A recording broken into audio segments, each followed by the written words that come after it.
Ladies and gentlemen, welcome back to another YouTube video. Today we are breaking down Season 3, Episode 5 of From. If you guys have not seen this show, go watch it on MGM Plus or Prime, wherever you can find it. It's 100% worth it. Already in my top 5 shows of all time. I've watched a lot of shows, probably over 100 shows in my life, and this is already top 5. Okay, so it's a phenomenal show, and today we're breaking down the most recent episode.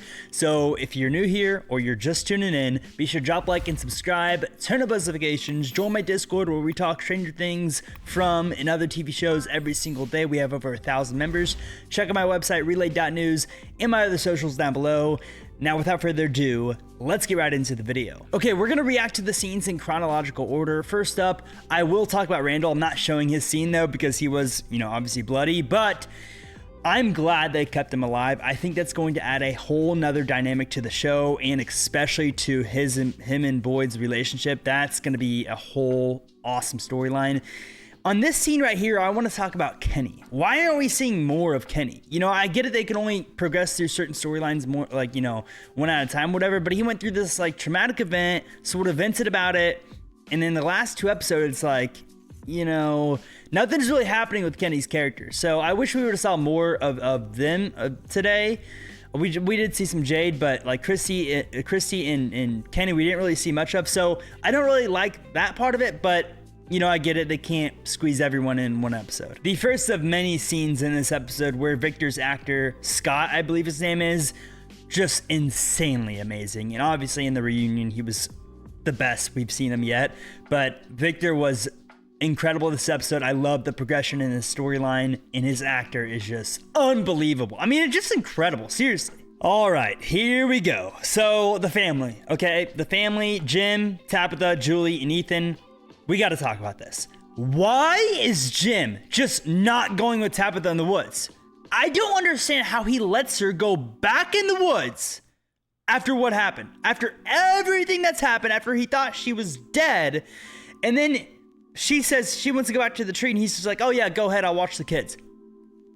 I get it, you want to be a family man, but we got about 40 people that could babysit your kid that are trustworthy, and you are just gonna let your wife go in the woods and roam again? I get it, she's with Jade and everything, but my goodness, I just could not stand that. And I get it, they were gonna get a divorce and everything, but that's out the table now. They're in this town. Like, Jim should have went with Tabitha. I did not understand that at all. And then even when he said Ethan's gonna stay with Jim, we didn't really see Jim the rest of the episode, and Ethan went and was walking with Victor's dad. It's like, I didn't understand that storyline at all, but yeah, I was kind of frustrated with that, if you could not tell. I was like, what are you doing, Jim? But yeah, I guess that's a one complaint I have. Every single episode, I just like Jade's character more and more. He cussed like 2 times in front of Ethan. He just cracks me up, man, and he's always so, like, optimistic and wants to solve this thing. Like, that's how I would be. I'm making theories and this, that, and the other, breaking down TV shows. If I was on this island, I would want to be part of the team of, like, trying to figure out the puzzle, trying to make theories, this, that, and the other. And that's what Jade's doing, and that's why he's one of my favorite characters. He was incredible this episode. His actor was incredible this episode. Okay, now let's talk about the town meeting and Boyd's character in general. So it's very interesting that when the town meeting started, everyone slowly started to turn on Boyd, and even Donna, and definitely Tabitha, saying, like, Boyd, you ran this town, you want us to just listen to your stupid rules and this, that, and the other. And we were all frustrated watching it. I know that for a fact. And we were just like, what are you guys talking about? Like, Boyd, he's trying to keep you guys safe. And then everyone's complaining, like, Tabitha went back and didn't even tell the police. Like, they're going to believe her. They're going to put her in some, mental institution. They're going to think she's crazy, just like the cop did in the ambulance. And they're all complaining. Even Fatima, the one who's eating blood, is complaining. And Boyd's just sitting there like, I've kept you guys alive for years, and now you're blaming me?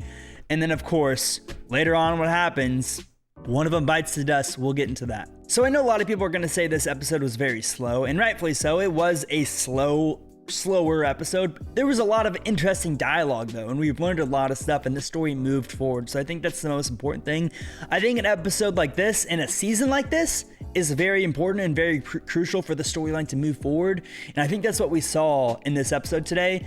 I really enjoyed it. I really did enjoy it, and stuff like this where Henry's just talking about Victor slowly.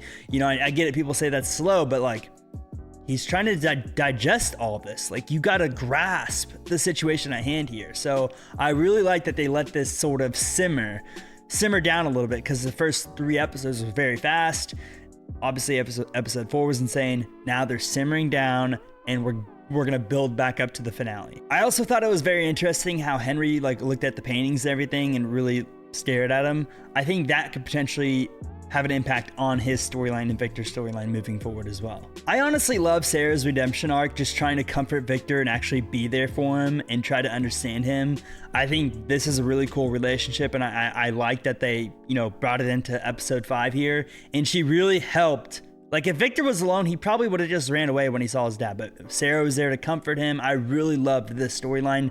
They wrote the Henry and Victor reunion perfectly. I don't care what anybody says. I loved it. It was perfect. What was this? Like, Julie goes to the whatever house, I forget what it's, colony house, and she grabs weed, okay? She grabs weed.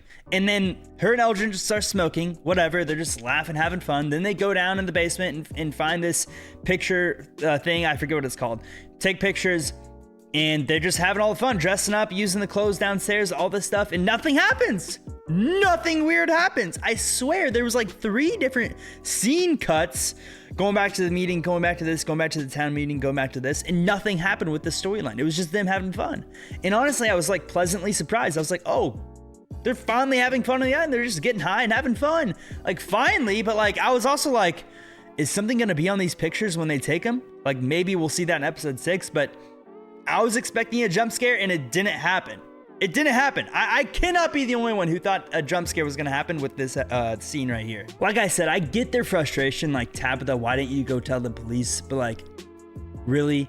I mean, there's only so much she can tell them. And there's only so much they're going to believe before they put her into a mental institution or like to call her crazy, you know?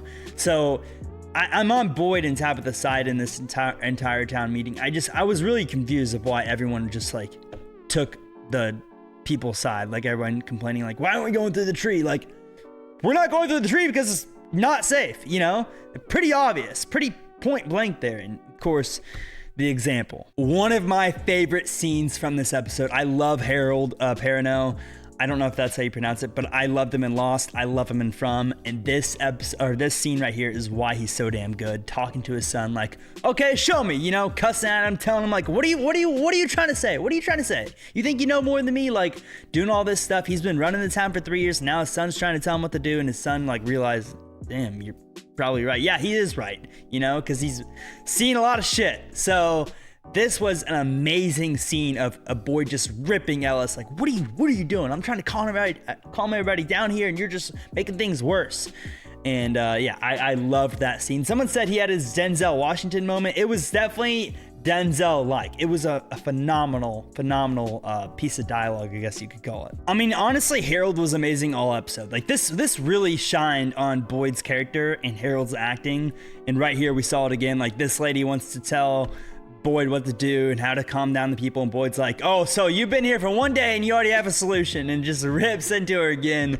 He's getting tired of ripping into people. He doesn't want to be the bad guy, but he has to if he wants to keep everybody in line. So you obviously saw it afterwards when he mumbled like, God, you know, like he was mad. But yeah, this was another phenomenal scene. Finally,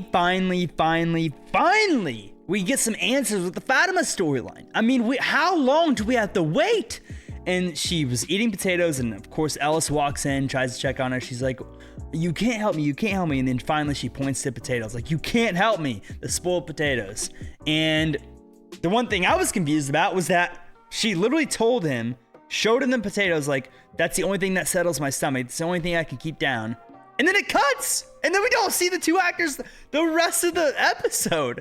Like, what? We can't see any more of like a response or an explanation. That, I guess I had 3 major complaints in this episode. This was one of them. Like, we're not gonna see any more. We're not gonna see any more.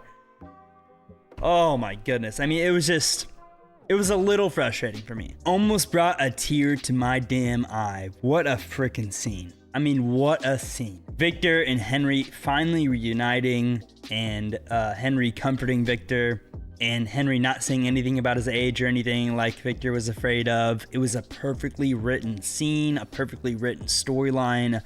One of my favorite storylines from the entire show so far.